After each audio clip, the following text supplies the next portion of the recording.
아버지 감사를 드립니다. 저희들을 또 오늘도 하나님 이 자리에 한 자리에 모아주시고 주님의 나라를 위해서 마지막 때 주에 주시는 사명을 감당하기 위해서 이 자리에 모여서오니 하나님께서 함께하여 주시고 하늘로부터 내리는 신령한 하나님의 말씀을 허락하여 주시옵소서. 우리에게 아버지와 권세한 능력을 더하여 주셔서 모든 아버지 주시는 사명을 능히 감당할 수 있도록 하나님 성령님께서 함께하여 주시옵소서. 아버지께서 오늘도 말씀 속에 살아계신 여호와 하나님의 그 비밀하신 계시들을 허락하여 주심으로 우리가 깨닫고 준비함으로 승리할 수 있도록 역사하여 주시옵소서. 오늘도 사랑하는 당신의 종들 마음속에 하나님 그 마음을 주장하여 주시고 또 하나님 항상 하나님의 나라를 향한 그 기쁨으로 달려갈 수 있는 복된 마음 허락하여 주시옵소서. 오늘도 함께 하심을 감사드립니다. 주님의 나라가 이곳에서 이루어지길 바라며 예수 그리스도 이름으로 기도드리옵나이다. 아멘.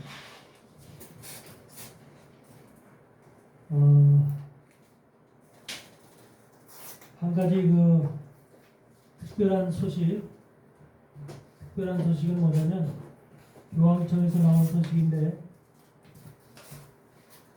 교황 레오 14세죠? 네.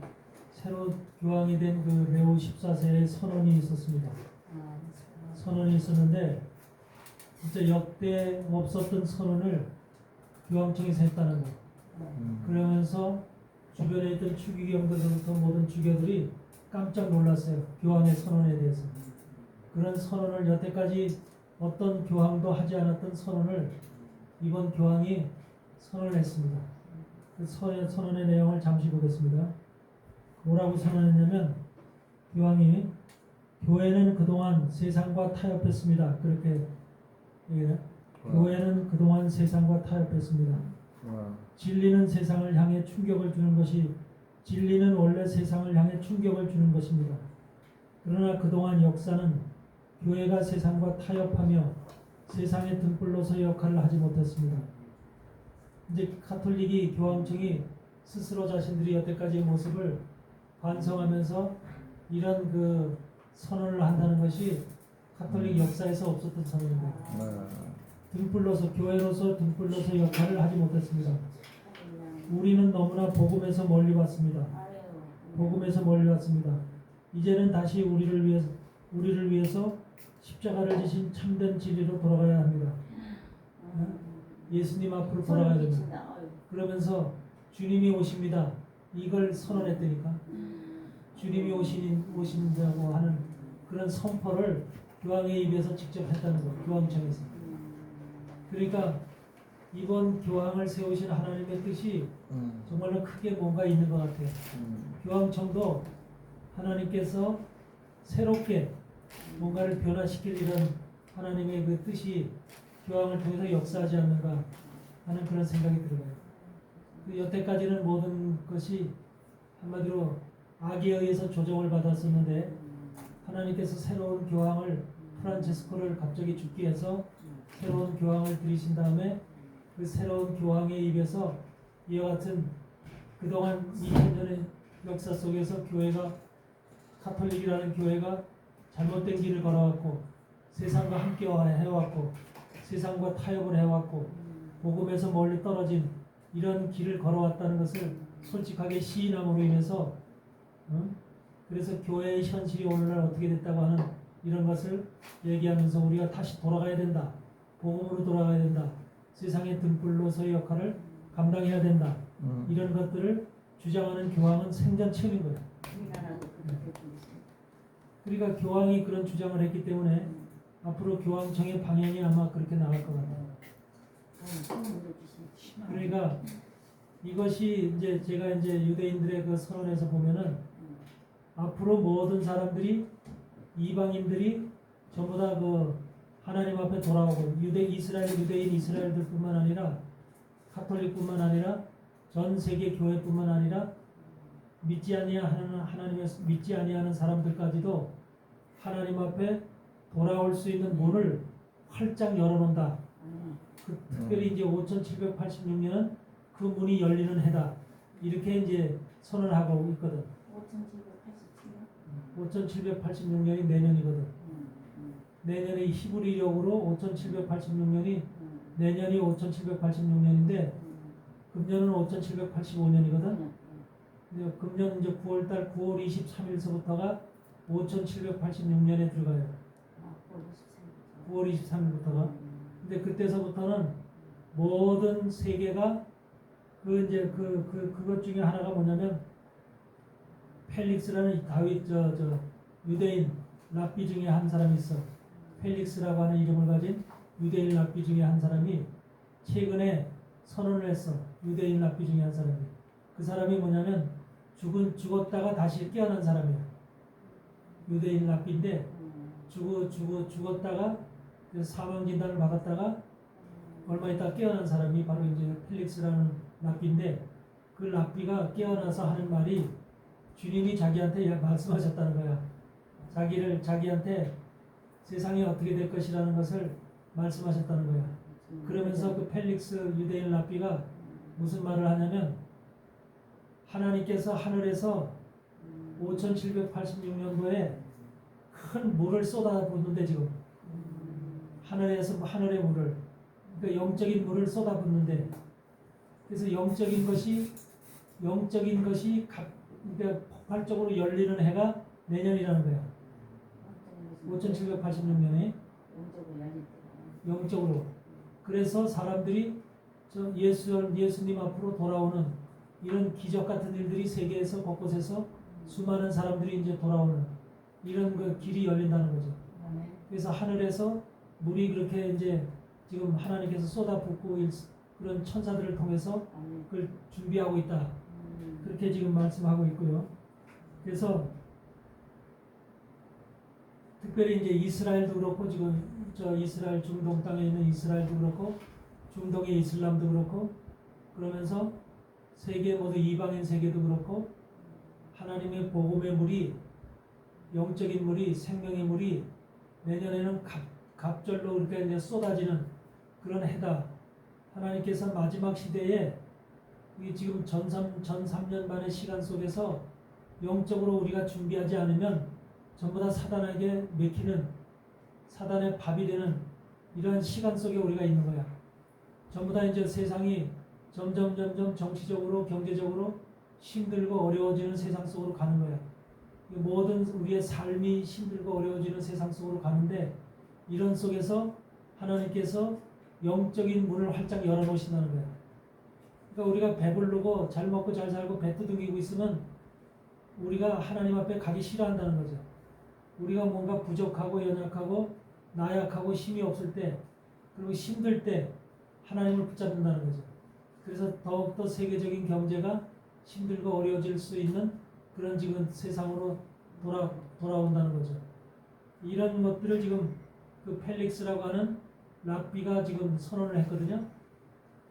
그러니까 랍비의 이런 선언과 동시에 동일하게 교황 레오 14세가 교황청의 여태까지 2000년의 역사 속에서 교황청이 지내온 그런 과거의 행적들 이런 것들이 얼마나 잘못된 것인가를 스스로 반성하면서 이것을 모든 천주교인들 앞에서 또 주교들이나 추기경들이 모여있는 그 앞에서 선포했다고 하는 것은 우연한 일이 아니라는 거죠. 네. 앞으로 그러니까 우리나라도 그렇고 지금 잘못된 길로 걸어가고 있는 교회들이 많은데 이 중에서 깨달을 자들은 깨달을 목사들 깨달을 하나님의 백성들은 다시금 돌아와서 하나님 앞에 돌아올 수 있는 기회를 하나님께서 열어주신다는 거죠. 이 기회를 놓치게 되면 더 이상 기회를 잡기 힘든 거예요. 그래서 우리가 베드로전서 2장에도 보면은 그런 말씀이 있죠. 베드로전서 2장에 1절, 2절을 볼 것 같으면 그러므로 모든 악독과 모든 괴율과 외식과 시기와 모든 비방하는 말을 버리고 갓난아이들같이 순전하고 신령한 젖을 사모하라. 갓난아이들같이 순전하고 신령한 젖을 사모하라. 이는 이로 말미암아 너희로 구원에 이르도록 자라게 하려 합니다. 구원은 완성된 것이 아니라 구원에 이르도록 자라게 한다는 거예요. 아멘? 그래서 어떤 사람들은 교회를 한번 다니면 나는 구원 받았다 이렇게 그냥 단정 짓는 사람들이 있어. 그런데 한 번 구원은 영원한 구원이라고 단정 짓는 사람이 있어. 그러나 구원의 길에서 떨어지고 멀어져 가는 사람들이 수없이 많아. 교회 안에. 구원은 이루어 가는 거야. 신앙생활을 하면서 내가 자꾸 구원의 길에 바짝바짝 다가가는 거지 구원이 완성되는 게 아니야. 교회를 나왔다고 구원을 받았다. 이렇게 됨으로써 구원을 받았다는 생각을 가진 사람은 나 구원 받았는데 뭐 이런 식으로 이제 하나님 말씀에도 관심이 없고 교회 생활에 관심을 갖는 거예요. 교회 생활에. 그러니까 교회 생활에 관심을 갖는 것이 하나님께서 주님께서 이 땅에 오셔서 십자가 지시고 돌아가시고 부활하신 이유가 아니거든요. 우리를 예수 그리스도의 형상을 담게 하시기 위해서 주님께서 오신 것이거든요. 그 주님의 형상을 담는 것이 그냥 교회 생활한다고 형상 담는 게 아니죠. 그래서 우리는 구원에 이르도록 자라게 하려 합니다. 그러면서 구원에 이르도록 하려면 뭐해? 갓난 아이들 같이 순전하고 신령한 젖을 삼어야 된다는 거예요. 아이들은 엄마 젖 찾잖아. 엄마 젖을 먹으면 만족해 하잖아. 그것이 아이들에게는 전부잖아. 그러니까 하나님으로부터 내려지는 하나님의 신령한 말씀, 신령한 젖을 사모하라는 거예요. 어린아이들 같이. 그러니까 나이가 먹어도 우리의 하나님을 믿는 사람들은 어린아이 같은 심령을 가져야 돼. 어린아이 같은 심령을 가지고 어린아이 같은 사고를 가지고 점점 우리가 그 연약해지고 그런 심령으로 돌아가야지. 나이가 먹었다고 해서 나는 이만큼 고목나무처럼 딱딱하고 정말로 부서지지 않는 그런 딱딱하고 완고한 모습의 사람이 돼서는 안 되는 거죠. 수많은 지금 교회 목사들이요 완고하고 딱딱한 모습을 갖추고 있는 사람들이 너무 많은 거예요. 또 사역을 많이 한 사람일수록 오래 한 사람일수록 그런 것을 더 많이 가지고 있어요. 근데 우리 하나님의 사람들은 하나님의 사람의 구원에 가까워질수록 하나님의 사람이 되어질수록 어떠냐면 점점 부드러워지는 거예요. 부드러워지고 또 우리가 사랑이 더 충만해지고 우리 안에서 모든 것들이 한마디로 합력해서 선을 이루는 이와 같은 모습으로 바뀌어지는 거예요. 그래서 사람들의 말을 갖다가 한마디로 말하면 여러분들은 어떤지 모르겠어. 사람들이 말을 여러분들은 하는 편이에요? 듣는 편이에요? 네? 듣는 편이 돼야 되는 거예요. 듣는 편이 되길 바래요. 왜냐면 하나님이 듣는 자를 좋아하시는 거예요. 기뻐하시는 거예요. 근데 말을 하는 편이 되어진 사람은 어떻게 하냐면 어떻게 그 삶 자체가 어떠냐면 결과적으로 말을 하다 보면 자기 소리를 하는 거예요. 자기 소리. 자기 얘기를 하려고 자기 의를 주장하고 자기가 잘난 것을 나타내는데 그런 핵심 인간은 그렇게 될 수밖에 없어. 그런 방향으로 흘러. 그래서 그런 사람들을 너무나 많이 보기 때문에 여러분들 주변에서 특히 주의 종들로서는 항상 남의 말을 경청하는 그런 입장에 있길 바래요. 그것이 바로 다른 사람을 존경하는 마음이고 다른 사람을 사랑하는 마음이에요. 그래서 구원이라고 하는 것은 이루어간다고 하는 사실을 명심하시기 바래요. 그러면서 베드로전서 1장 5절에서도 말씀하셨다시피 베드로전서 1장 5절에는 너희가 말세에 나타내기로 예비하신 구원을 얻기 위하여. 구원은 언제 이루어져? 말세에 구원이 이루어지는 거야. 그래서 말세에 나타나기로 예비하신 구원을 얻기 위하여 믿음으로 말미암아 하나님의 능력으로 보호하심을 입었나니. 그러니까 우리가 항상 주님의 보호하심 속에서 말세라는 인식이 항상 있어야 되는 거예요. 우리 안에. 왜? 그 시간이 바로 우리에게는 구원이 이루어지는 시기야. 그러니까 말세에 대한 주님이 오신다는 강림하신다는 그 말세에 대한 개념이 없으면 생각이 없이 신앙생활하면은 그 사람들은 거기 그런 구원을 이룰 수도 없는 거예요. 구원이 언제 완성되냐면 지금은 여러분들이 생각하고 있는 구원은 그냥 내 생각 속에서 내 이만큼 신앙생활했으니까 구원을 받았을 거야. 하나님의 사람으로 내가 하나님의 그런 구원의 그런 백성이 됐을 거야. 라는 것으로 내 머릿속에서 생각하는 그런 정도인 거야. 근데 이런 구원으로 나타났다는 것은 뭐예요? 구원으로 표현됐다는 것은 결과적으로 어떤 모습으로 표현됐다는 거예요? 구원으로 표현됐다는 그 표현이 뭐야? 지금은 우리가 구원하지만 구원이 지금 만져지지도 않잖아. 보여지지도 않잖아. 생각 속에서만 구원이라는 것이 있을 뿐이잖아. 그것이 나타내기로 예비하신 걸 나타난다는 거지, 말세에 그것이. 근데 그 구원이 나타날 때는 어떤 형상을 어떤 모습으로 나타나느냐 그 말이야. 어? 구원이 나타난다는 것은 결국은 뭐로 나타나는 거야 이게? 나타난다는 것은 여러분 실질적으로 눈앞에 보이듯이 나타난다는 거예요. 구원이 실체적으로 나타난다는 거야. 실체적으로. 생각 속에 추상적으로 있던 것이 아니라 그것이 그냥 현실로 나타난다는 거야. 구원은 이런 거야. 너희들이 기대하고 생각했던 구원은 이런 거야 라고 딱 그것이 나타난다는 거야. 구원의 실체가. 그게 말세. 그러니까 주님의 강림과 동시에 그게 나타난다는 거야. 구원의 실체가. 그게 어떤 모습으로 나타나는 것을 얘기할까?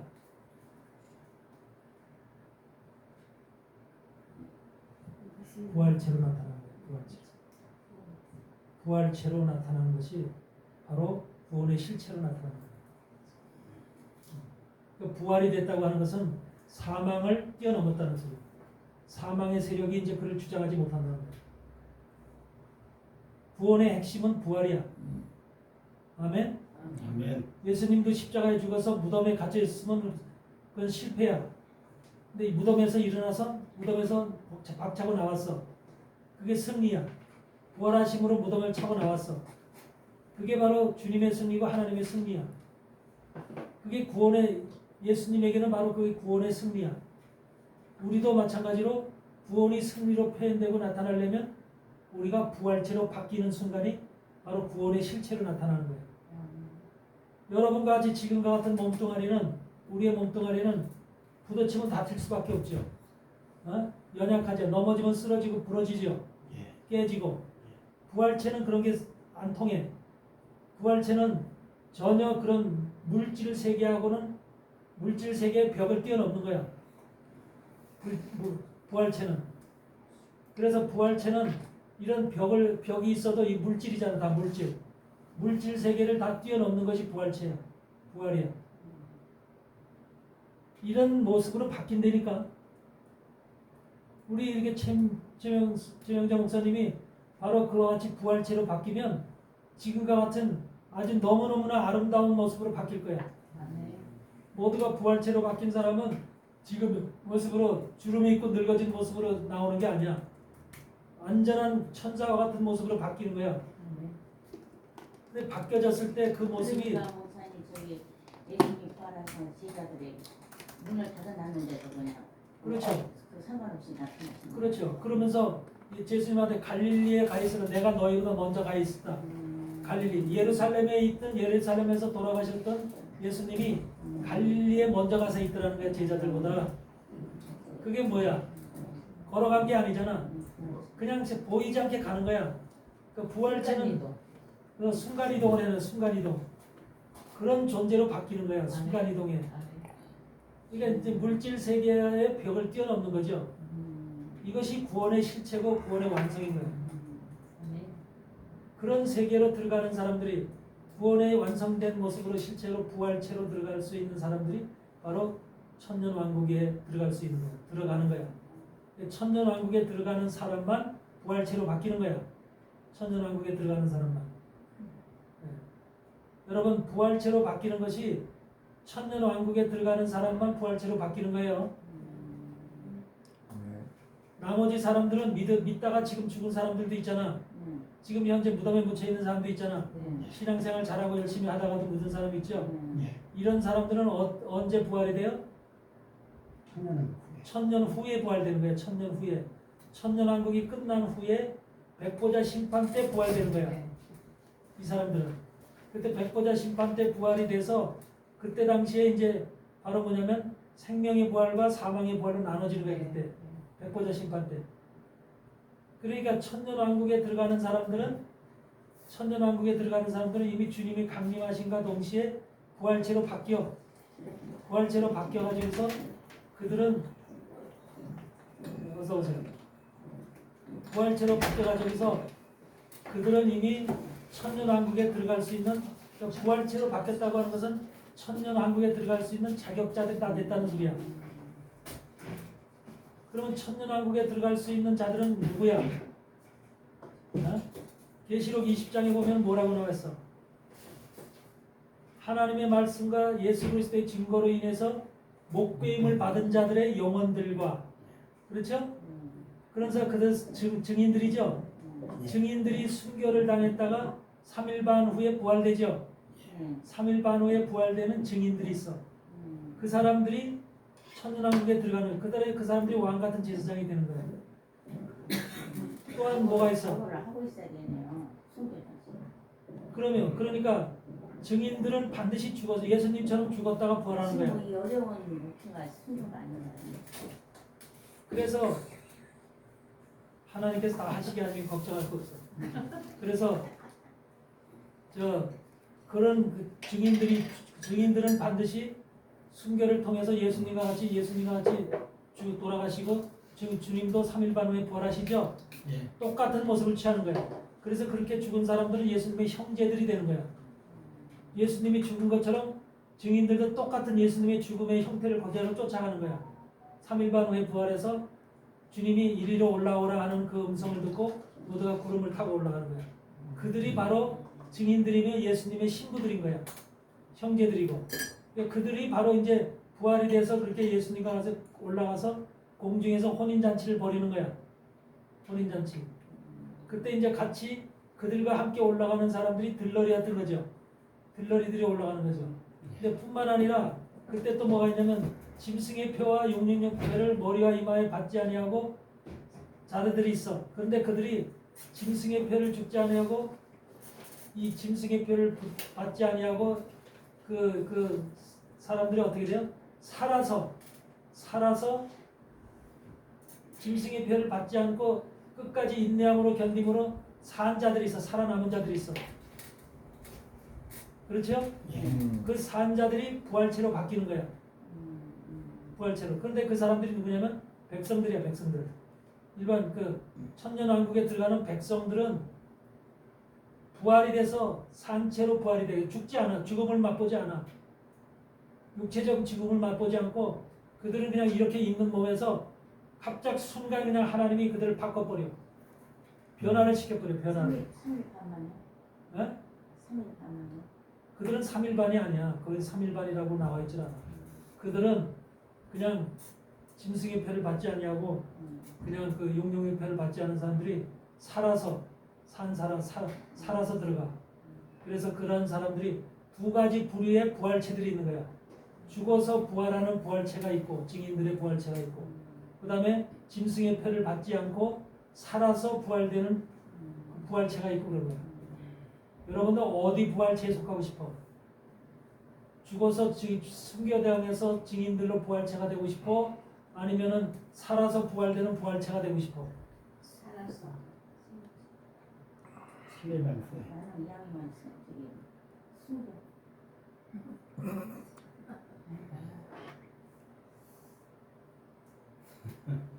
확실하게 얘기해. 그랬다 저랬다 하지 말고.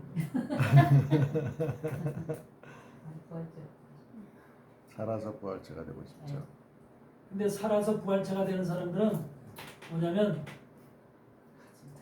성에 들어가지 못해. 진에 들어가는 사람들. 진에. 아, 백성들이라고 백성들이요? 왜냐하면 성에 들어가는 사람들은 반드시 예수님의 길을 똑같이 따라가는 사람들. 그래서 순교해서 3일 반 후에 부활이 돼 올라간 사람들이 그 사람들이 신부고 그 사람들이 성에 들어가는 사람들. 나는 신부가 될 거예요. 그러면 그런 사람들은 반드시 순교해야 돼. 네, 근데 백성들은 순교할 필요 없어. 그 사람들은 자신의 믿음을 끝까지 지키고 짐승의 표를 받지 않으면 그 사람들은 그냥 순간 부활이 돼 변화돼 버려. 그래서 우리가 저기 있잖아. 사실 죽임을 많이 당했으니까 그래도 안 죽었으니까. 고린도전서 15장에 그 부활된 사람들이 어떤 모습으로 바뀌는가 있잖아요. 예.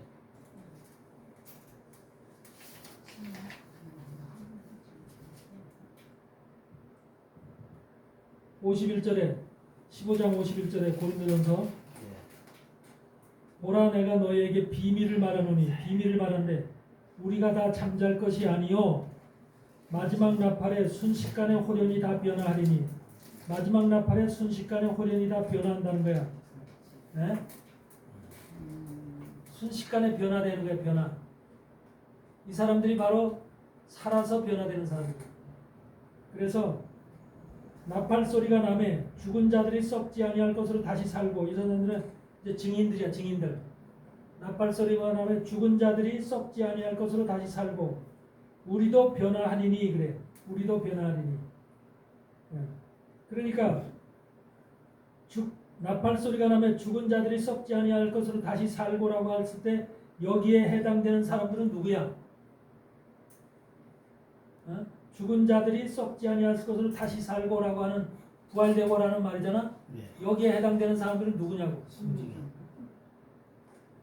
마지막 시대 순교자들도 있지만 이거는 구약서부터 신약까지 쭉 오면서 아브라함과 모세와 야곱과 이삭과 모든 사람들 다윗과 모든 엘리야와 엘리사와 이런 종들이 있지. 또 바울과 베드로와 요한 야고보 다 있지. 이런 사람들은 다 지금 무덤에 있잖아. 땅속에 있잖아. 그들의 영은 지금 하나님 편에 있더라도 육체는 다 땅속에 있죠. 이들이 죽은 자거든. 죽은 자들이 다시 사는 거야. 왜? 이들이 누구냐면 증인들이기 때문에 하나님의 말씀을 증거하다가 죽은 자들이기 때문에 이 사람들 마지막 시대 증인들과 더불어서 함께 이들이 바로 혼인잔치에 들어와서 순교자로 올라가는 거예요.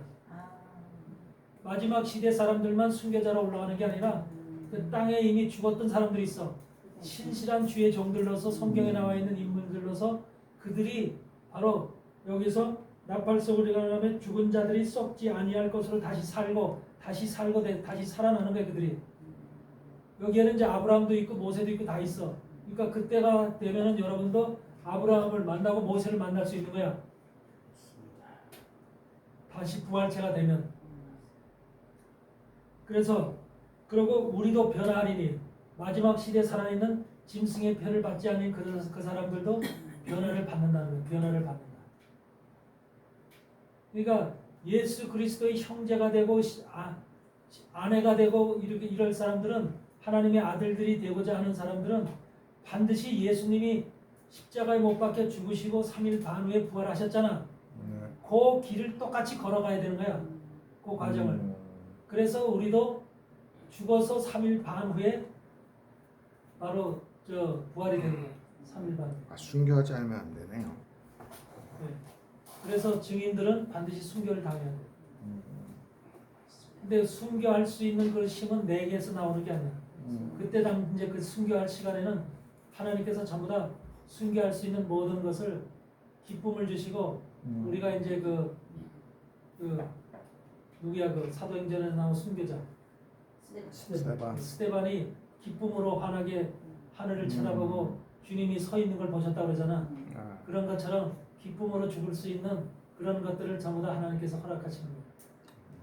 그와 같은 멋진 인생을 마무리해야 돼. 그런데 그들이 순교당하는 것이 뭐야? 무적행에서 나오는 우리 계시록을 보면은 그 11장에 보면은 뭐 때문에 그들이 죽어? 뭐 때문에 죽는다고 나와 있어? 순교당하는 게 누구 때문에 순교를 당한다고 해요?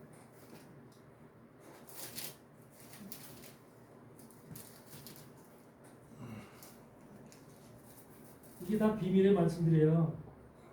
그래서 계시록 11장을 보면은 7절에 보니까 저희가 그 증거를 마칠 때 무적행으로부터 올라오는 짐승이 저희로 더불어 전쟁을 일으켜 증인들에게 전쟁을 일으켜서 저희를 이긴다는 거예요. 그리고 저희를 죽일 터인즉 저희 시체가 큰 성길에 있으리니 그 성은 영적으로 하면 소돔이라고도 하고 애굽이라고도 하니 곧 저희 주께서 십자가에 못 박히신 곳이라. 여기서 보니까 증거를 마칠 때 이제 증인들의 증거의 시간이 끝나게 되면 3년 반의 증거 시간이 끝나게 되거든. 예수님도 이 땅에서 복음을 3년 반 동안 전했잖아. 증인들도 3년 반 동안 복음을 전하는 거야. 증인들도. 그리고 증인들 3년 반 동안 복음을 전하고 예수님이 누구한테 죽었어? 예수님이 죽은 게 누구 때문에 죽었어? 유대인들 속에서 누구야? 일반 백성들한테 의해서 죽어? 바리새인 서기관들 때문에 죽어? 바리새인 서기관. 하나님의 법을 섬기는 바리새인 서기관들이 율법을 가지고 있는 대제사장서부터 제사장들 때문에 죽는 거야. 예수님이. 그렇죠? 예. 그들이 무적행에서 올라오는 짐승로 여러 역할을 한 거야. 맞죠. 예수님 때문에 당시에.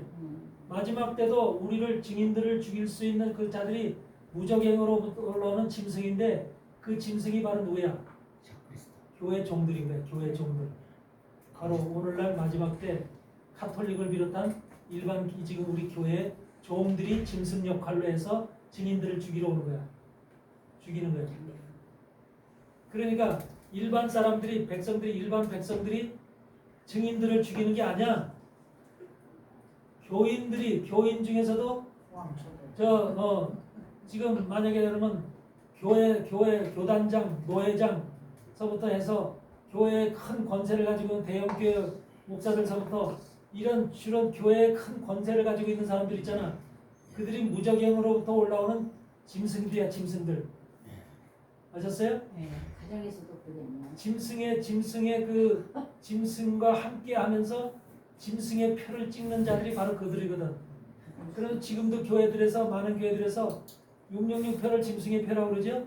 짐승의 표라고 그러는데 뭐라고 얘기하냐면 짐승의 표를 우리가 살기 위해서 받아도 된다.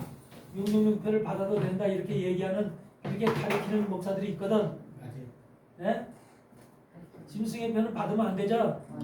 근데 받아도 된다고 가르쳐. 현대 사회이기 때문에 사회가 거기에 문물에 바뀜으로써 세상이 바뀜으로 인해서 그 살기 위해서 하는 거기 때문에 하나님과 무관하다 이렇게 하면서 받아도 된다고 가르치는 목사들이 있거든.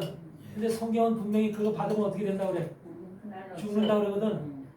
그러니까 그렇게 되는 사람들이 나중에는 짐승 역할로 증인들 여러분을 갖다 증인들을 되는 그런 사람들을 죽이러 오는 거예요. 근데 그들과 싸워서 하나님께서 3년 반 되면은 예수님이 십자가에 못 박히게끔 내어 주듯이 증인들이 그들에 의해서 죽음을 당하는 거야. 그러니까 이것은 하나님의 싸움은 역사적으로 역대적으로 보면은 하나님을 모르는 사람과 하나님의 사람이 싸움을 붙이질 않아. 하나님을 모르는 사람과 하나님을 아는 사람이 싸움을 붙이는 게 아니라 하나님을 안다고 하는 사람 속에서 싸움을 붙여. 그래서 하나님을 안다고 하는 사람 속에 뭐가 있어? 참되게 진리 가운데 말씀 속에서 하나님과 함께하고 있는 그런 하나님의 사람이 있는 반면에 사단의 명령을 쫓고 사단의 뜻을 쫓아서 하나님을 대적하는 세력이 그 안에 또 함께 있는 거야. 이 세력들을 짐승의 세력들이라고 얘기하는 거야. 그래서 그들을 뭐라고 하면 계시록 13장에서는 땅에서 올라오는 짐승이라고 얘기하는 거예요. 땅에서 올라오는 짐승. 그런 종들 때문에 더욱더 지금 그런 종들이 지금 자유주의 신학에 의해서 더욱더 많아졌거든요. 세상의 대부분의 교회들이 종들이 전부 다 그런 길을 가고 있기 때문에 하나님을 대적하는 그런 길로 가고 있기 때문에 그런 것에 의해서 백성들은 나중에 세상을 바라보니까 이것은 주님의 때가 가까운 것 같은데 사방팔방에 뭐 지진이 나고 뭐 태풍이 불고 온 세상에 뒤죽박죽 지금 돼가고 있잖아. 그러면서 막 난리법석이 나면서 전쟁도 나고 지금 태국과 캄보디아도 지금 전쟁하고 있죠.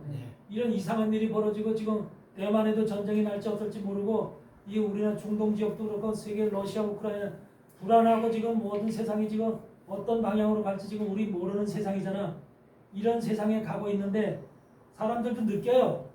세상에 이렇게 변화되고 있는데 주님이 우리가 하나님의 말씀을 조금이라도 들은 사람이라면 성경 말씀을 좀 한 번이라도 읽은 사람이라면 세상 돌아가는 걸 보니까 뭔가 세상에 주님이 오실 때가 가까운 것 같은데 그런데 이거 어떤 말씀을 들어야 되는지 우리 목사님은 한 번도 주님의 오심에 대해서 얘기하지도 않고 계시록에 대해서 종말론에 대해서 한 번도 언급하지도 않고 성도들 보고 그냥 교회만 열심히 나와서 기도하고 찬송하면은 하나님 복 주신다는 말씀만 하고 뭘 따라가야 될지 어떤 말씀을 들어야 될지 그렇다고 유튜브 듣고 뭐 듣고 어떤 것을 들으면 온갖 세상에 이단과 별의별 말씀들이 다 있어서 뭐에 중심을 둘지 모르고 방향을 잡을 수가 없는 세상이 되는 거야.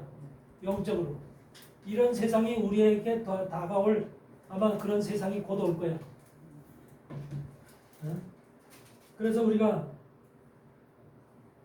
에스겔서 34장을 한번 펴보세요. 에스겔서 34장을 한번 펴보면 적나라하게 주의 종들과 선지자들이 어떤 짓거리를 했는지, 이스라엘이 왜 멸망을 받았는지, 그게 오늘날 그대로 이스라엘이 멸망받았을 때의 그 사건과 그 다음에 역사가 오늘날도 그대로 그것이 예전의 그 모델처럼 그대로 진행이 되는 거예요. 한번 봅시다. 34장 에스겔 34. 여호와의 말씀이 내게 임하여 가라사대 인자야 너는 이스라엘 목자들을 쳐서 예언하라. 그들 곧 목자들에게 예언하여 이르기를 주 여호와의 말씀에 자기만 먹이는 이스라엘 목자들은 화했을진저. 자기만 먹는다는 거야. 목자들이 양의 무리를 먹이는 것이 마땅치 아니하냐. 어? 백성들을 먹여야 되는데 자기만 먹고 있다는 거야. 이것이 마땅치 아니하냐. 너희가 살찐 양을 잡아 기름을 먹으며 그 기름을 먹으며 그 털을 입되 양의 무리는 먹이지 아니하는도다. 너희가 그 연약한 자를 강하게 아니하며 병든 자를 고치지 아니하며 상한 자를 싸매어 주지 아니하며 쫓긴 자를 돌아오게 아니하며 잃어버린 자를 찾지 아니하고 다만 강포로 그것들을 다스렸도다. 강포로 다스리고 있는 게 성도들을 왜? 천국과 지옥을 미끼로. 이렇게 하면 천국 가고 저렇게 하면 지옥 갑니다. 교회 열심히 안 하고 주의 종 말씀 안 듣고 순종 안 하면 지옥 가요. 이런 것을 강포로 다스리고 있는 거야. 성도들은 그 말씀만 듣고 뭐든지 그냥 충성하고 열심히 하고 헌신하면은 천국 가는 줄 아는 거야. 이렇게 교회가 시스템이나 모든 것이 전해주는 말씀들이 다 이와 같은 구약시대 똑같은 거야. 그래서 목자가 없으면 5절에 보니까 목자가 없으므로 그들이 흩어져서 모든 들짐승의 밥이 되었도다. 제대로 된 목자가 없으니까 이들이 흩어지고 흩어져서 모든 들짐승의 밥이 되었도다. 내 양의 무리가 모든 산과 높은 맷부리에마다 유리되고 내 양의 무리가 온 지면에 흩어졌을 때 찾고 찾는 자가 없었도다. 양무리가 전부 다 흩어졌다는 거야. 양을 이끄는 목자가 없어졌다는 거야. 제대로 목자는 자기 먹을 것만 챙기더라는 거야. 그래서 양무리를 돌보지 않기 때문에 양무리들이 전부 다 흩어져서 찾고 찾아서 뿔뿔이 흩어졌다는 소리야. 그러므로 7절에 보니까 그러므로 목자들아 여호와의 말씀을 들을지어다. 오늘날 목사들아 여호와의 말씀을 들을지어다 그거야. 주 여호와의 말씀에 내가 나의 삶을 두고 맹세하노라. 내 양의 무리가 노략거리가 되고 모든 들짐승의 밥이 된 것은 목자가 없음이라.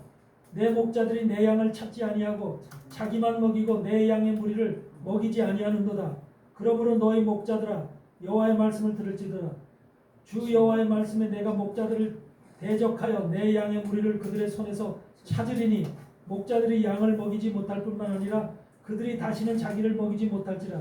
내가 내 양을 그들의 입에서 건져내어서 다시는 그 식물이 되지 않게 할. 그러니까 백성들을 목자들의 양식으로 삼는 거야. 그들이 헌금을 내는 거 가지고 목자들이 한마디로 그걸 자기의 삶을 살아가는 거야. 똑같다니까.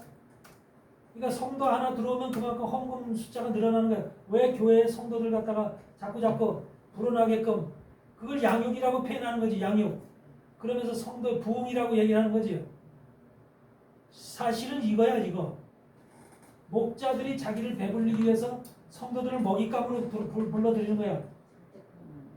사실 제대로 된 목자라면 그들의 영혼을 긍휼히 생각하고 그 영혼을 생각해서 그 영혼을 살려야 되고 그 영혼이 구원에 갈 때까지 구원을 이룰 때까지 그들을 계속해서 이끌어가야 되는 것이고 그들을 계속 돌봐야 되는 것이거든. 근데 그런 것에 관심이 없고 교회를 들어오면 교회 시스템과 교회 룰에 따라서 그냥 신앙생활을 하도록 만들어 놓는 거야. 그거를 안 지키면 지옥 간다는 거니까 사람들은 두려워서 지옥 간다고 하니까 그냥 따라서 하는 거야. 이런 식으로 만들어 놓은 게 현대 교회 시스템이야. 지금 목자들한테 집중적으로 얘기하잖아요. 그래서 11절에 보니까 나 주 여호와가 말하노라. 나 곧 내가 내 양을 찾대. 그러니까 목자들이 안 찾으니까 주님이 직접 찾는데 이제는. 주님이 직접 내 양을 찾는데 내 것을 찾는데. 그러니까 마지막 시대는 어떻게 해? 주님이 직접 불러. 여러분 마음속에 직접 찾아가서 주님이 불러. 하나님의 말씀을 들을 자와 듣지 않을 자를 주님은 알고 있거든. 그래서 그런 자들을 주의 종도 부르고 일반 백성들도 다 하나님께서 불러. 그래서 내 양을 찾고 찾되 목자가 양 가운데 있는 날에는 양이 흩어졌으면 그때를 찾는 것 같이 내가 내 양을 찾아서 흐리고 캄캄한 날에 그 흩어진 모든 곳에서 그것들을 건져낼지라. 흐리고 컴컴한 날에 흩어진 이 어둠의 세상 속에서 영적으로 어두워진 이 세상 속에서 흩어진 내 양들을 주님이 직접 찾겠대. 주님이 직접 건져내겠대. 오늘의 현실 속에서 보면 안 그래요? 건져낼 수 있는 그런 마음을 가진 주의 종이라면 복된 종이죠. 그런 종을 만나는 것이 지금 오늘날 세대에 얼마나 필요하겠어요. 네? 근데 사람들의 목적이 교회 안수받아서 목사가 되면은 목적이 뭐야? 목적이 내 양을 살려야지, 내 양을 위해서 내가 죽기까지 충성해야지, 하나님의 뜻을 이 땅에 펼치고 이루어야지, 이게 목적이 있는가 아니라 어떻게 하면 내가 교회를 부흥시켜서 교회 성도를 많이 해서 교회를 건축해서 남의 보기에 떳떳한 목사로서 훌륭한 목사로서 인정을 받을까? 이게 목적이라는 거지. 이게 교회를 세워서 교회를 건축해서 멋있는 교회, 아름다운 교회, 인정받는 목사가 되는 게 교회에 안수받고 목사가 되는 목적이라는 거야. 하나님이 그런 목사를 원하겠어요? 아니요. 흩어진 양의 100마리 중에서 99마리에서 한 마리 흩어진 양을 찾기 위해서 다니시는 분이 주님의 마음처럼 그 주님의 마음을 가져야 되거든. 아멘. 여러분, 성도가 많은 게 복이 아니야. 아멘. 성도가 하나라도 그 성도를 진짜로 사랑하고 그 성도를 어떻게 내가 정말로 끝까지 그를 내와 함께하며 그를 보살피면서 양육시켜서 완전한 하나님의 자녀로 하나님의 나라에 갈 때까지 그를 함께 할 수 있는가? 이게 진짜 주의 종이지. 그런 종을 만나는 것이 진짜 복이고, 그러니까 이런 종들도 많지 않지만 바로 이런 종들은 주님의 마음을 가진 종들이죠. 이 마음을 가진 종들.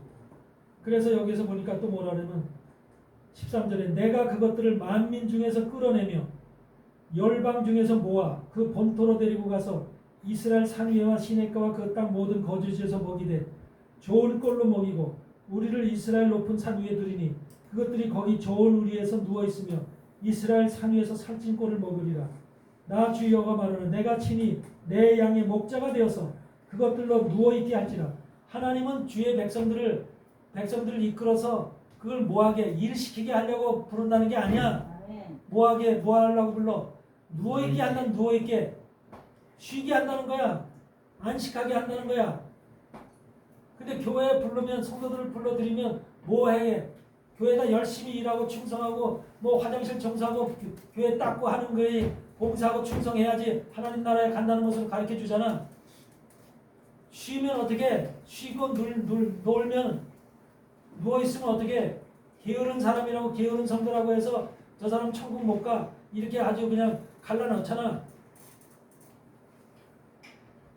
하나님의 뜻은 여러분들이 세상 가운데 이 땅에 태어난 것 자체가 뭐야? 고난 속에 태어난 거야. 우리 인생들은 전부 다. 세상들이 고난 속에 태어난 것이고 사단의 굴레 속에서 태어난 자들이기 때문에 사단은 우리를 어떻게 해서라도 사단의 길로, 한마디로 멸망의 길로, 사망의 길로 우리 이끌어가는 것이 사단의 실체고, 우리가 그런 사단의 계획과 뜻 속에서 우리가 그런 삶을 살아왔던 거야.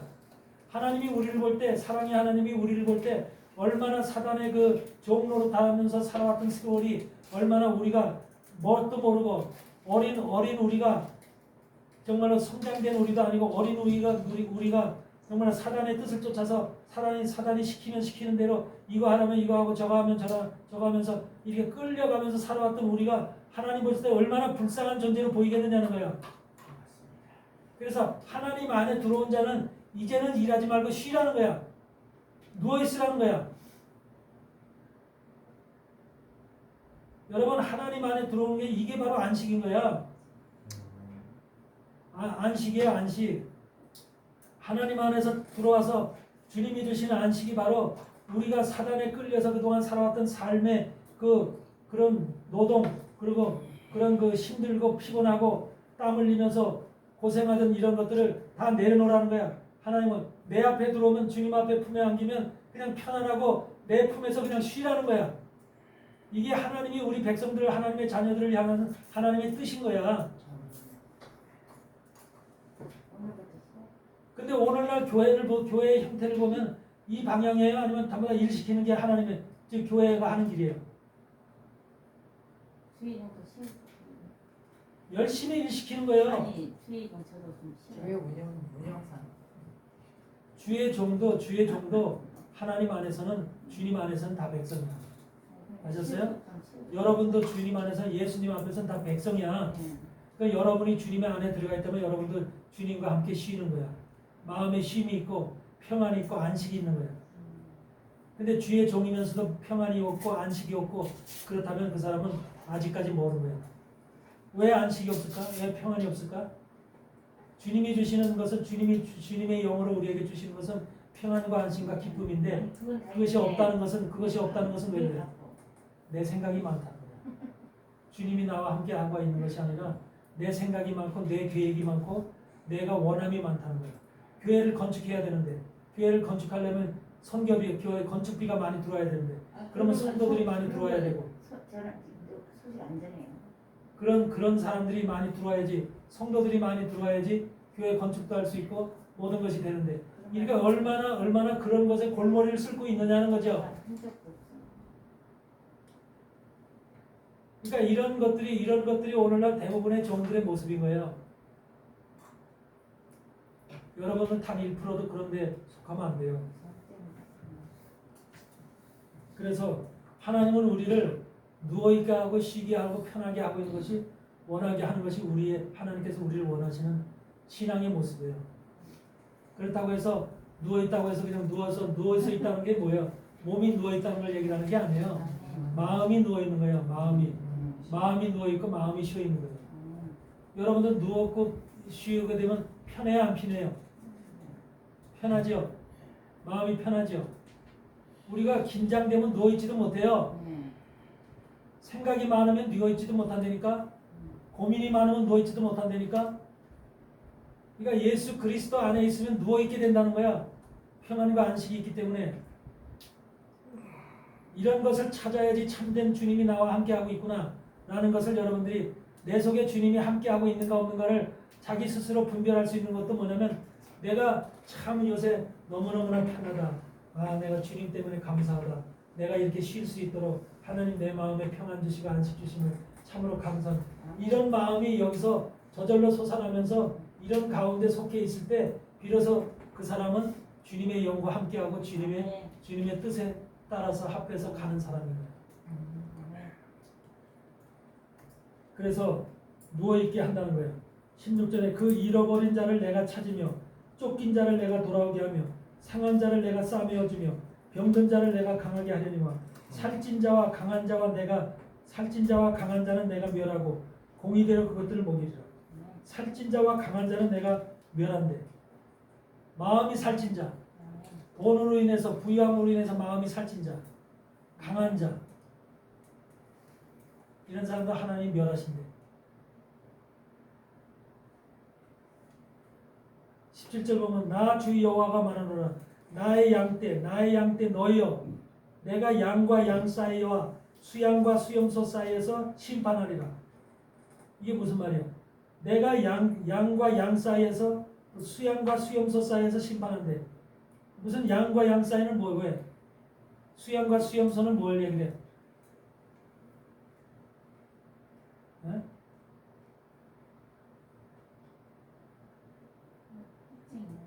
양과 양 사이는 뭐요? 백성들 얘기를 하는 거야. 백성과 백성들 사이에서 심판한다는 거야. 수양과 수염소는 주의 종들 속에서 수양의 역할을 하는 종이 있고 수염소의 역할을 하는 종이 있다는 거야. 악한 종들은 수염소가 되는 거야. 수염소. 선한 종들은 수양이 되는 것이고 그 종들 사이에서 심판하고 백성들 사이에서 심판한다는 거야. 아멘. 동일한 거야, 악한 거.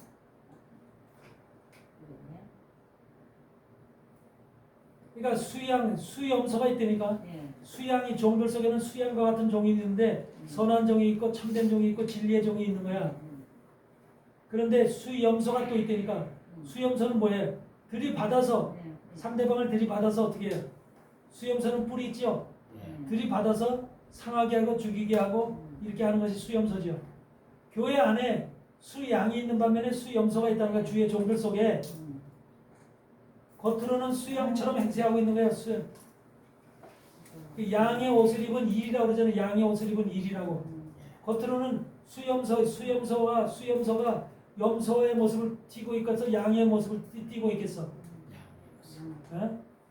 그래서 이 마태복음 7장에서 뭐라 그래? 양의 옷을 입은 일이라 그렇게 표현하고 있죠. 주의 종들 속에서도 양의 옷을 입은 일이 그걸 수염소로 지금 표현하고 있는 거예요. 겉옷에 양의 옷을 입고 있다는 거예요. 그러니까 이 분별력이 없으면 그 속에는 양의 껍데기를 벗기면은 염소가 있는데 염소는 보지 못하고 겉에 입은 그 그럴듯한 양의 옷을 수양의 옷을 보면서 아 훌륭한 종이야 멋있는 종이야 이렇게 보고 있는 거예요. 그래서 영의 분별력이 없으면 망하는 거예요. 마지막 때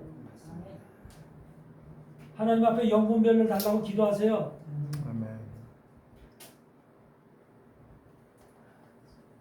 18절에 보니까 너희가 좋은 꼴을 먹은 것을 작은 일로 여기느냐 어찌하여 남은 꼴을 발로 밟았느냐 너희가 맑은 물 마신 것을 작은 일로 여기느냐 어찌하여 남은 물을 발로 더럽혔느냐. 그러니까 악한 종들은 좋은 꼴을 먹어서 좋은 걸 하나님께서 은혜로 영으로 다 좋은 꼴을 줬는데 그걸 갖다가 한마디로 말해서 백성들에는 먹이지 않고 자기만 홀딱 먹고 그 백성들에게 줄 것은 악한 것을 줬다는 거야. 남은 꼴 발로 밟은 물을 줬다는 거야. 더러운 물을 줬다는 거야. 더러운 물로 줬다는 것이 뭐야? 세상과 합한 물을 줬다는 거야. 세상과 결합된 물을 줬다는 거야. 오늘날 설교가 다 그런 내용이잖아. 설교가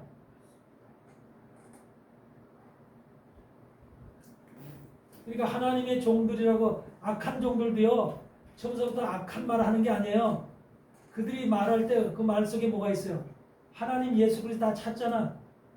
하나님도 찾고 예수님도 찾고 기도할 때도 예수님 뭐 찾고 다 하잖아. 그러니까 그런 말씀들 주께서 하나님이 주신 하나님의 말씀이 있고 하나님의 그 성경의 말씀을 인용하잖아. 그런데 그 인용하는 말씀 속에 뭐가 있어? 바로 세상과 결합된 물이 있어. 세상과 결합된 음식이 있는 거야. 결합된 사단이 좋아하는 음식이 있는 거야. 말씀이 있는 거야. 그런 말씀들을 겹쳐서 주니까 사람들은 세상과 결합되어 있는 말씀에 혹하가 넘어가는 거야. 세상과 결합되어 있는 말씀. 영적으로 생생한 하나님의 말씀은 안 들어오는 거야. 왜? 어렵기 때문에. 이해가 안 돼 있어요.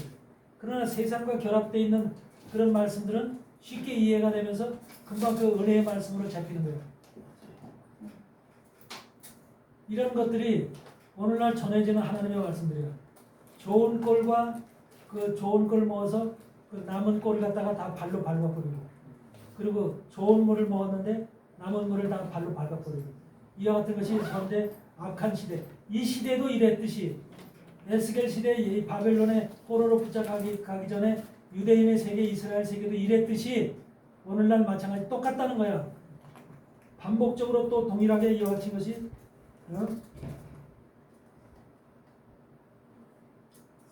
'그래서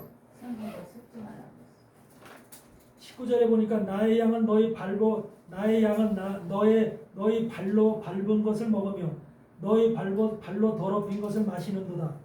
그러므로 주 여호와께서 그들에게 대하여 말씀하시기를 나 곧 내가 살찐 양과 파리한 양 사이에 심판하리라. 살찐 양과 파리한 양 사이 영적으로 살이 찐 양과 영적으로 파리한 양 사이에 심판하리라.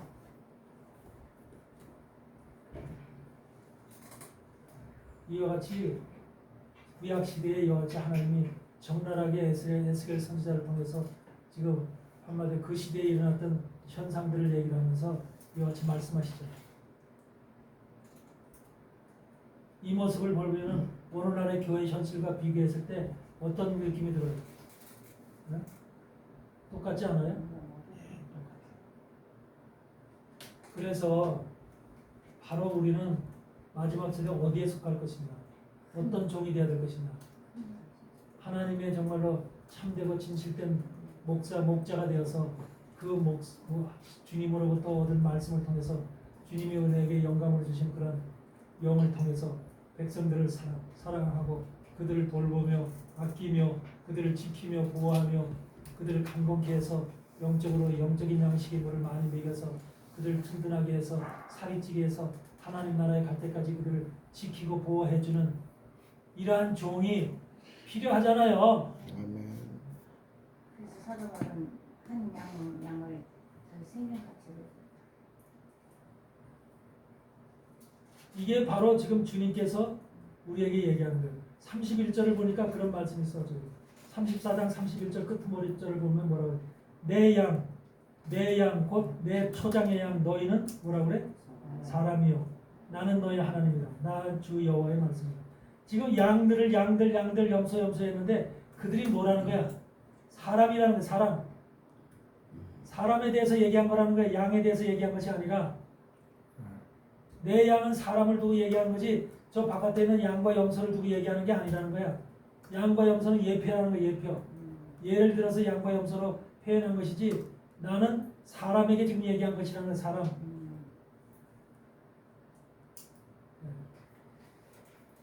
이스라엘 사람들에게 얘기하고 오늘날 마지막 때 살아가는 우리 지금 현대의 사람들에게 동일한 말씀을 지금 하고 있는 거예요. 이런 것들이 지금 에스겔서 34장에서 아주 그냥 적나라하게 우리를 지금 하나님께서 지금 경고하시는 말씀이잖아요. 이 말씀을 들을 때 우리는 정말 깨달아야 돼요. 정확히 깨닫고 우리가 지금 어떠한 지금 신앙을 가지고 삶을 살아가고 있는가를 분명히 인식하고 살아가야 될 줄 믿습니다. 아멘. 그래서 우리는 까딱하면 성도만 생각하면은 성도의 숫자만 생각하고 교회 크기만 생각하고 부흥만 생각하고 이런 목적을 그런 쪽에다 두게 되면은 뭐를 하게 돼요? 세상과 짝하고 세상에서 좋아하는 세상의 떡과 하나님의 말씀을 버무려서 주는 그런 양식을 주게 돼요. 그럴 수밖에 없어요. 왜? 성도들이 좋아하는 양식이니까. 성도들이 은혜 받는 양식이니까. 성도들이 은혜를 받는 양식적으로 하려면 세상의 것들을 끄집어 드려야 돼요. 끄집어 들여서 말씀 속에다 섞어야 돼요. 얹어놔야 돼요. 떡 굽는 관원장이 우리 창세기 40장에 떡 굽는 관원장이 바로 신떡 세강줄이 위에다가 지금 바로가 좋아하는 구운 식물을 올려놨잖아요. 그 김이 모락모락하는 그 하나님의 떡 세강줄이 하나님의 말씀 신떡 세강줄이잖아. 하나님의 율법의 말씀이 세강줄이 위에다 신떡 말씀에다가 순수한 말씀 위에다가 누가 좋아하는? 바로가 좋아하는 사단이 좋아하는 세상이 좋아하는 이런 구운 식물을 김이 무럭무럭 나는 그 음식을 올려놓은 거야. 그 음식을 새들이 와서 쪼아 먹잖아. 마귀 새끼들이 쪼아 먹잖아. 좋아하니까. 그런 음식들이 바로 그 머리에 이고 있는 거야.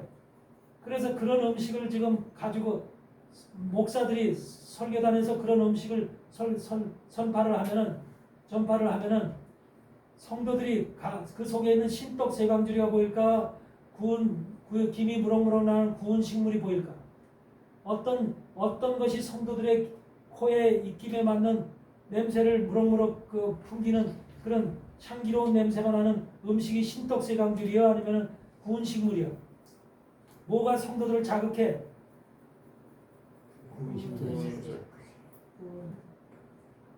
신떡 세강줄이 냄새가 안 나. 신떡 세강줄이는 여러분 신떡 세강줄이 냄새가 나는 음식이 아니야. 그래서 구운 식물이라고 하는 것은 김이 모락모락 나는 아주 그냥 우리가 여러 가지가 섞여 있는 그런 음식들이야. 그게 바로 사단이 우리에게 주고자 하는 음식이고 세상이 원하는 음식들이야. 이런 음식들을 갖다 그 위에다 올려놨으니까 그런 말씀을 전하면 성도들은 어떻게? 김이 무럭무럭 나는 구운 식물, 사단이 좋아하는 그 음식만 싹 빼요. 아이고 우리 목사님이 오늘 구운 식물을 너무 맛있는 음식을 우리에게 줬어. 은혜 받았어. 그러는 거야. 신떡 세강줄이 그 밑에 있는 신떡 세강줄은 보이지도 않아. 그것 때문에 은혜 받았다고 하는 게 아니라 바로 그 구운 식물 때문에 마귀가 좋아하는 사단이 좋아하는 그 음식 때문에 은혜 받았다고 하는 거야. 그것이 눈에 보이고 거기서 냄새가 나요. 그 냄새를 맡고. 근데 그렇게 돼서 떡 굽는 많은 장은 어떻게? 목매달아 죽음을 당해요. 그런 종은 반드시 죽음을 당하게 돼 있는 거야. 그렇게 말씀을 전하는 종은 반드시 죽음을 당하게 되는 거야. 신떡 세강줄이면 신떡 세강줄을 그대로 전해야 돼. 우리는 신떡 세강줄을 정하고 포도주를 전하는 생포도주를 전하는 거야. 거기 뭘 타는 게 아니야. 이게 바로 우리가 전해야 될. 근데 세상은 어떻게 지금 훈련이 돼 있냐면 세상 교회들은 거기다 구운 식물에 김이 무럭무럭 나는 그런 것들을 올려놔야지만 그것이 은혜가 되고 복이 될 것 같고 그 음식을 먹어야만 맛있을 것 같은 생각이 들어가는 것이 오늘날 세뇌가 돼 있고 그런 것을 교회에서 너무 많이 가는 교회마다 그런 음식을 전하기 때문에 그런 말씀들을 전하기 때문에 모두가 다 그렇게 생각하는 거예요. 이미 세뇌가 돼 있어. 자유주의 신학으로다가 전부 다 모든 신학 체계가 또 모든 교회의 시스템 자체가 그런 쪽으로 다 돼 있기 때문에 그래서 한국의 교회를 대해서 그 잔 메가더 목사가 하는 소리가 있잖아요. 한국의 교회는 교회의 성장은 엄청 됐는데 교회도 크고 세계적인 교회들이 한국에 있는데 내용은 다 썩었다 그러죠. 내용은 썩었다. 그 속은 썩었다는 거예요. 이게 한국 교회의 실체예요. 마이크 조금 나오는 건가 여기서? 마이크. 네, 나온 나오네. 몸이 다 아팠어. 턱에다 딱 대요. 가까이 왔어요. 몸이 목소리가 대충 마음으로 들어. 마음으로. 목사님 목이 아프시다고 마이크를 올리면. 마이크 있으나 없으나 똑같아. 커졌어요.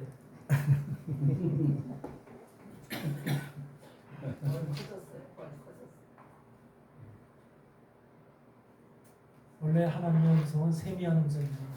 아니 아는데 세미한 음성은 아니가 상하실까봐 사는 거지. 세미한 음성을 들을 수 있는 귀와 마음이 있어야 돼. 아니 그러는데 목사님 막 목소리가 나빠질까봐 사는 거야. 목소리 나빠진 목소리 벌써 나빠졌고 내 목소리가 하도 목을 많이 써서 목소리가 나빠진 건 사실이고 그러니까 목소리 좋아지려고 생각도 안 해. 그러니까 턱에다 대요. 하여튼 여러분들이 말씀을 잘 듣고 아멘. 이해하고 깨달아서 진짜 정말로 하나님이 사랑하실 수 있는 그런 주의 종들이 되는 것이 나의 바람이지. 아멘. 그러니까 목소리가 안 상해요. 마이크가 그러니까 우리는 여러분들은 마지막 시대 증거자들이잖아. 증거자들이 될 거예요. 증거자가 될 겁니까? 아니면은 일반 백성이 될 겁니까? 장가가 돼야죠. 증거자가 되려면 어떻게 해야 돼요? 열심히 들어야 돼요. 그것만 계시는 거 있고 듣고 목사님 말씀 잘 들어야 돼요.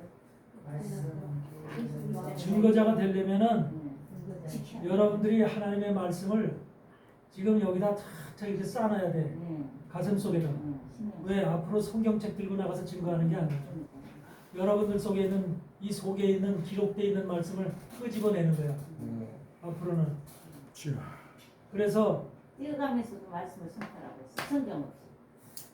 그러니까 바로 그런 말씀이 여러분 속에 있어야 되는 거야. 그러니까. 그런데 여러분들이 선포할 때 이 말씀이 어디 있는 거지? 무슨 말 생각이 안 나고 무슨 말씀인지 모르고 그 뭔 선포가 되느냐 이 말이야. 맞아. 어? 어제도 그 생각했어.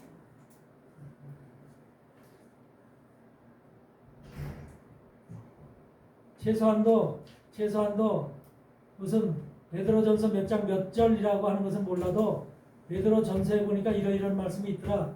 이런 말씀이 기록되어 있더라. 출애굽 몇 장에는 이런 말씀이 있더라.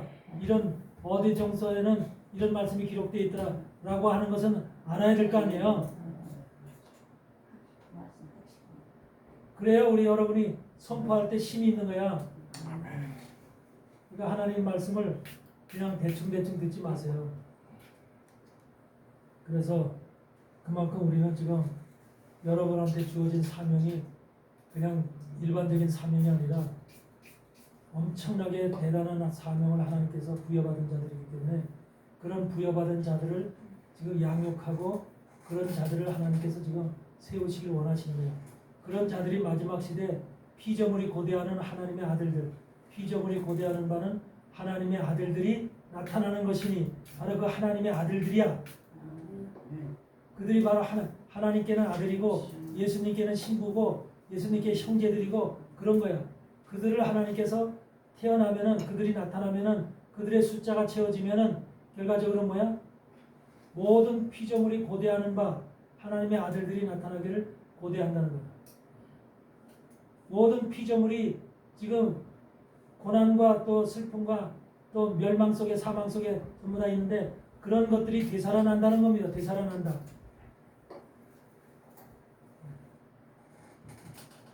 얼마나 지금 이것이 대단한 사명을 여러분들 하나가 살아남으로 인해서 하나님의 정말로 아들로서 태어남으로 인해서 온 피조물이 살아나는 역사가 여러분을 통해서 이루어진다고 생각해요.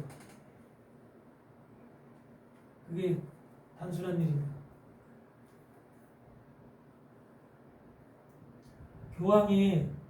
교황이 나는 정말로 굉장히 좀 마음이 기쁜 게 교황이 그런 선포를 했다는 게 그게 보통 선포가 아니거든요. 2000년의 교회 역사 속에서 그런 선포를 했다는 것 자체가 교황 자체가 세상과 우리는 그동안 세상과 타협했다는 거죠. 세상을 향해서 진리는 세상을 향해서 충격을 주는 거래요.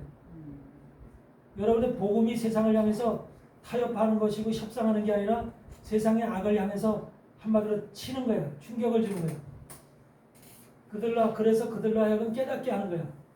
근데 복음이 세상을 향해서 충격을 주지 못해. 세상의 등불 역할을 하지 못해. 에? 세상은 어두운 빛인데 복음이라고 하는 빛이 등불로서 역할을 못하고 세상의 어둠과 타협하는 거야.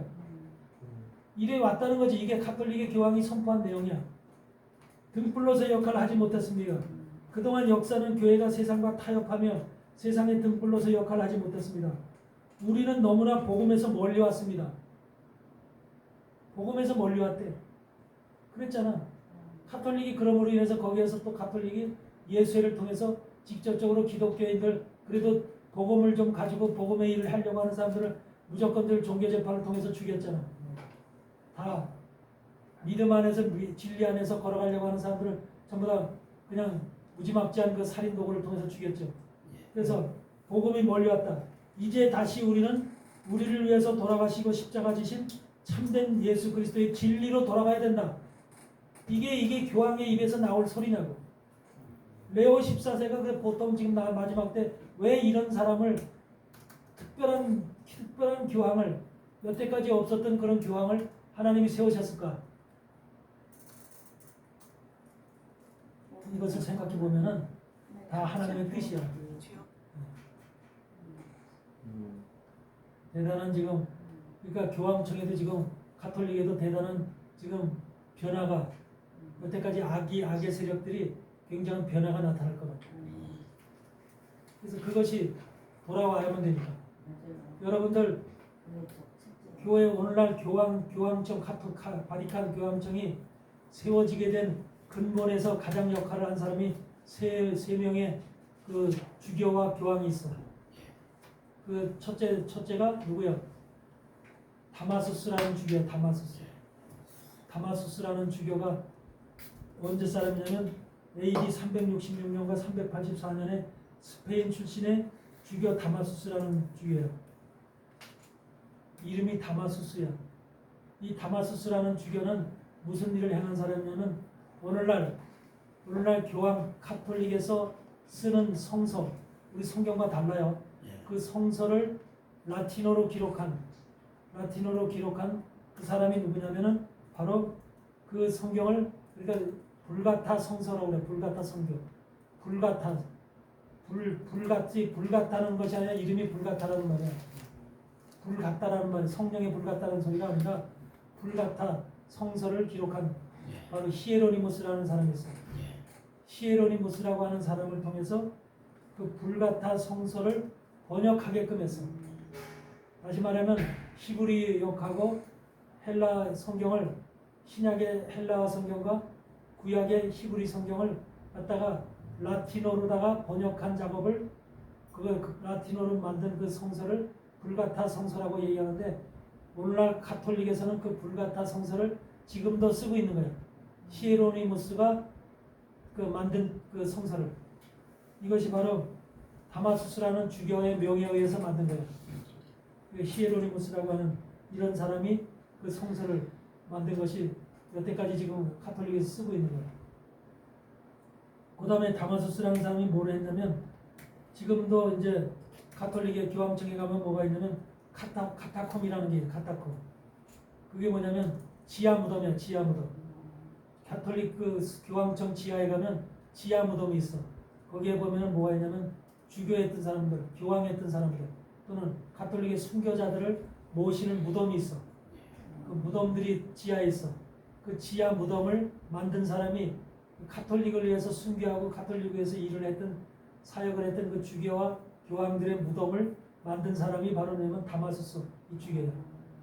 그래서 교황청 안에 그런 것을 만들어서 교황청이라고 하는 바티칸이 이런 곳이다. 이런 역대 이런 사람들이 희생으로 이렇게 세워진 것이 바티칸이라고 하는 것을 나타내기 위해서 그래서 바로 카타콤이라는 것이 만들어져 있고 그 다음에 교황 제도를 뭐라고 하냐면 사도자라고 해요. 사도. 교황을 뭐라고 하냐면 사도. 그 교황은 사도야. 다시 말하면 예수님의 12사도가 있죠. 12사도인 것처럼 그들도 뭐냐면 사도의 자리라고 그래요. 사도의 자리. 그래서 1대 교황서부터 1대 교황은 누구요? 베드로야. 베드로가 1대 교황이고 베드로 2대 3대 4대에서 쭉 지금까지 오는 거야. 근데 그 사도 그래서 그걸 사도자라고 그래. 사도자. 그래서 교황은 바로 예수님의 그 베드로와 같은 사도의 권위를 가지고 있다. 이렇게 그것을 사도자를 만든 사람이 바로 이 다마수스야. 그러니까 교황의 권세, 교황은 이런 사람이야. 누구도 손댈 수 없는 이런 권위를 만든 사람이 바로 사도자를 만든 사람이 바로 이 다마수스야. 그래서 이런 사람들의 역할로 교황청이 오르나 세상에서 교황이 대통령보다도 더 높잖아. 지금 위대한 인물로서 세상 다 그 존경하는 인물로 세워질 수 있는 게 이런 사람들의 이런 역할로. 그 다음에 그런데 다마수스가 한 일 중에서 거짓된 일을 한 게 있는데 바로 뭐냐면 콘스탄티누스 기증서라고 하는 것을 위조했어. 콘스탄티누스가 바로 그 로마 가톨릭의 313년에 로마 시대에 그 교회를 로마 시대로 끌어들인 한마디로 말하면 로마를 기독교 국가로 만들기 위해서 시작한 선포한 황제가 바로 콘스탄티누스죠. 그 콘스탄티누스 황제가 로마 시대 우상을 섬기던 태양신을 섬기던 그 로마에 바로 기독교 유대인 그리스도를 받아들여서 하나님의 나라로 선포하는 것이 콘스탄티누스예요. 그것이 콘스탄티누스가 근데 그 로마 시대를 전부 다 유럽을 통치하고 그 터키서부터 아시아를 통치하고 아프리카를 통치하고 대형의 제국을 통치하던 그런 왕이 콘스탄티누스인데 그 어머니가 엘레나라는 어머니잖아. 어머니인데 그 어머니 속에서 난 것이 콘스탄티누스예요. 그래서 그 엘레나가 바로 신앙을 가지고 있던 사람인데 그 기독교의 신앙을 가지고 있던 사람인데 그 사람의 영향을 받은 아들인 콘스탄티누스가 바로 기독교를 받아들인 거예요. 교회를 그리스도를 받아들인 거예요.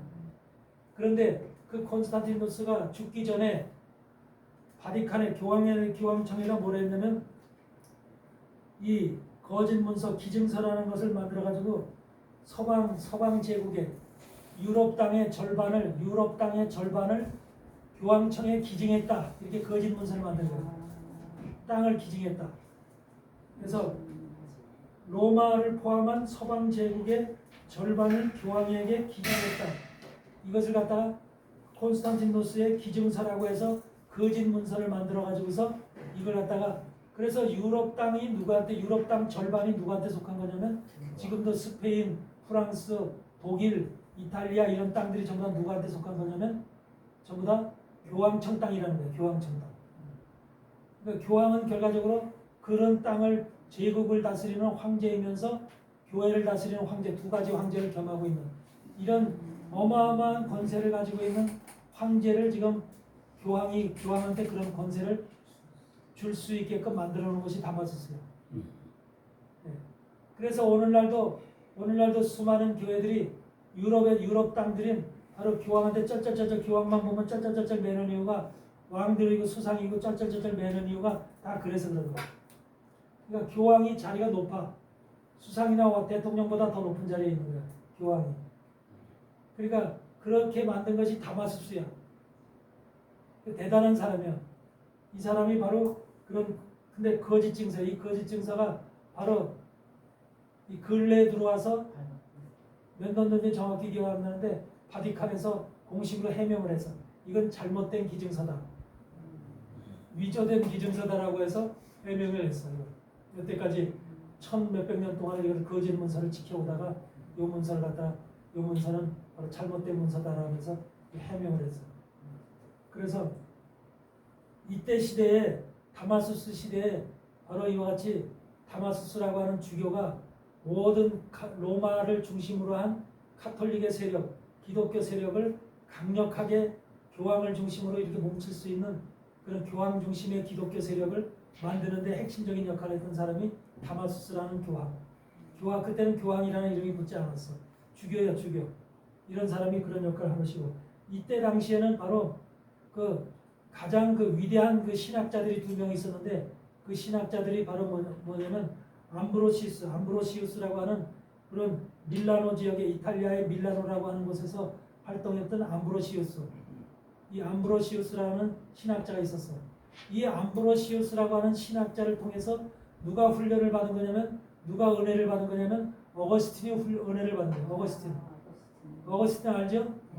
이 어거스틴 기독교의 핵심적인 복음의 핵심적인 역할을 했던 어거스틴이 바로 암브로시우스의 제자야.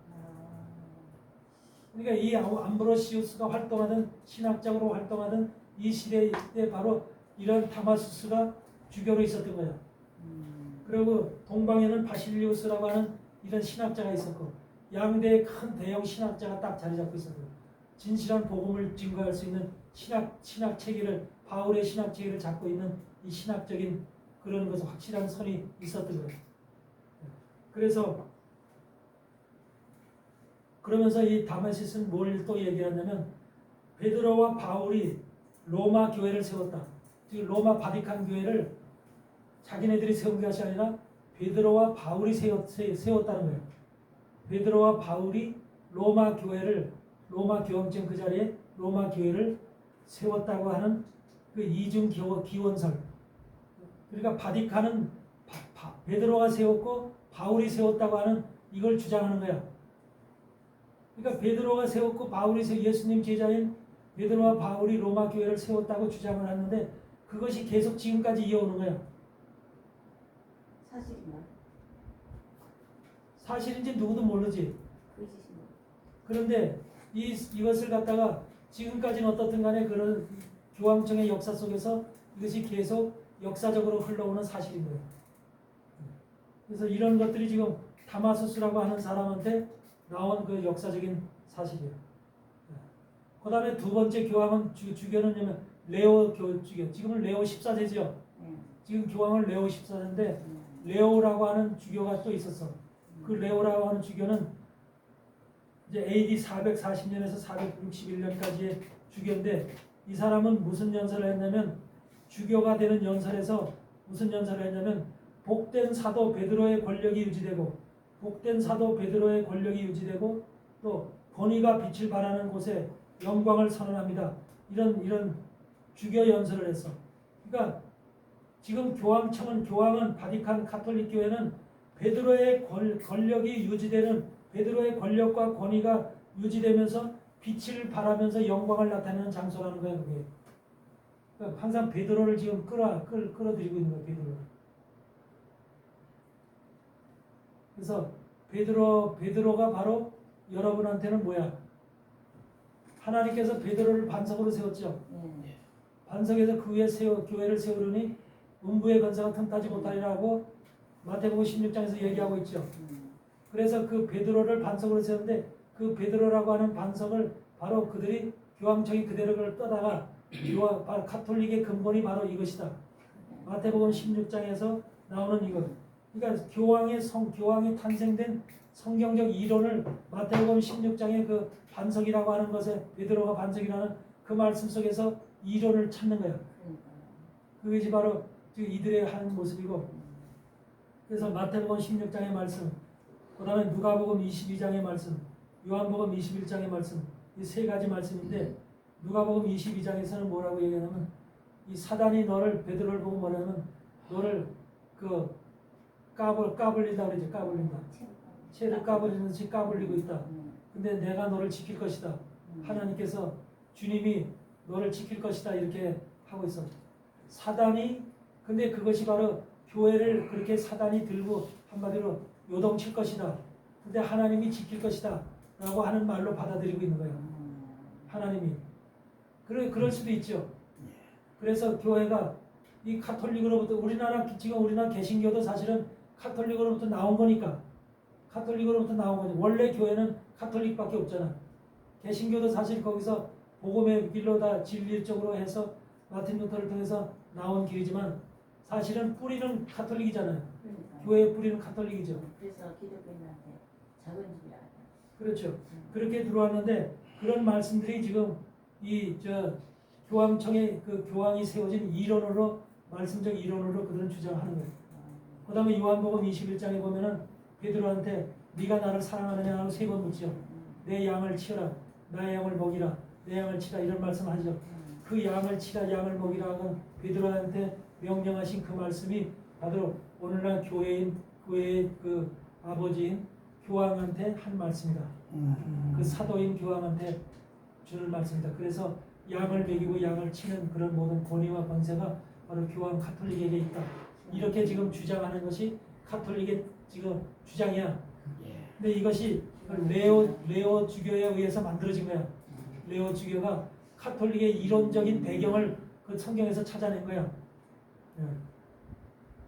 그러니까 카톨릭이라고 하는 그 교회가, 교황청이 기존의 성서와 역사와 법률적 내용을 하는 하나로 엮어서 교황제의 개념을 확립했다. 교황제의 개념을 법률적으로, 역사적으로, 성서적으로 이 레오 주교가 확실히 딱 틀을 잡아놓은 거예요. 그래서 누구도 더 이상 교황권에 대해서 도전을 못하도록 이렇게 만들어 놓은 것이 바로 이 레오 주교예요. 그 다음에 그때 당시에 누가 있었냐면, 그때 레오 주교가 있을 때 누가 로마 황제가 누구냐면 발렌티아누스라고 하는 황제가 있었어요. 발렌티아누스라는 황제, 발렌티아누스 3세가 황제인데, 그때 발렌티아누스 3세 황제 때 야만인들, 오늘날 독일인들이에요. 야만인들이 이 이탈리아 이 북부 쪽에서 이 침입을 해가지고서 이 사람들이 엄청나게 이 가톨릭 쪽을 공격을 했어. 로마 시대를 공격하고, 그러므로 인해서 여러 가지 황제가 이제 힘들었을 때 바로 이 레오 주교가, 원래 황제가, 대통령이 세금을 걷어야 되잖아. 나라 살림을 하기 위해서 세금을 걷어야 되는데 세금을 거둘 수 없을 정도로 나라가 혼탁돼 있었어. 이럴 때 이 주교였던 레오가 백성들의 세금을 걷어서 나라에 바쳤어요. 백성들의 세금을, 황제도 아닌 교회의 책임을 맡고 있는 레오 주교가 백성들한테 세금을 걷어서 나라 황제한테, 발렌티아누스 3세한테 바쳤어요. 그러니까 발렌티아누스 3세는 이 레오가 하는 말을 잘 들을 수밖에 없잖아. 그러니까 레오하고 짝이 딱딱 맞잖아. 세금까지 걷어다 주니까 얼마나 좋겠어. 그래서 이런 것 때문에 451년도에 칼케톤 그 공의라는 것이 열리면서, 칼케톤 공의에서 어떤 것이 벌어지냐면, 이 발렌티아누스 3세 이 황제가 교황권에 대해서 선포를 하는 거예요. 교황권에 대해서 선포하면서 무슨 선포를 하냐면, 그러니까 모든 세상의 권세는, 모든 세상은 한마디로 말해서 교황권에 대해서 도전할 수가 없다. 다시 말하면 뭐냐면,